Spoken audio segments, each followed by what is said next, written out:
ஏதாவது ஒன்று இல்லை என்றால் அதை இருப்பதை போலவே தேவன் என்ன செய்வாராம்? அழைப்பாராம். வசனம் என்ன சொல்கிறது? இல்லாதவைகளை இருக்கிறவைகளை போல அழைக்கிறவர் கர்த்தர். அந்த விசுவாசம் உடையவர்களாய் நீங்க இருங்க அப்படின்னு சொல்றாரு. என்ன சொல்ல வர்றாருன்னா, பிரைஸ் காட், நான் சபித்து அந்த அத்திமரம் நேற்றைக்கு நான் சபித்தேன், இன்றைக்கு அது வேரோடு பட்டு போயிருக்கிறதை நீங்கள் பார்க்கிறீர்கள்.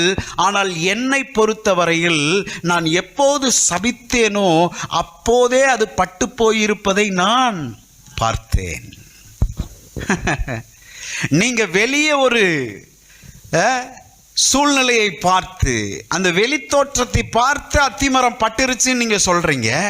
ஆனா நான் என் வாயிலிருந்து வார்த்தையை நான் வெளியேற்றும் போதே அது பட்டு போயிற்று என்று நான் பார்க்கிறேன் என்று சொல்லுகிறார்.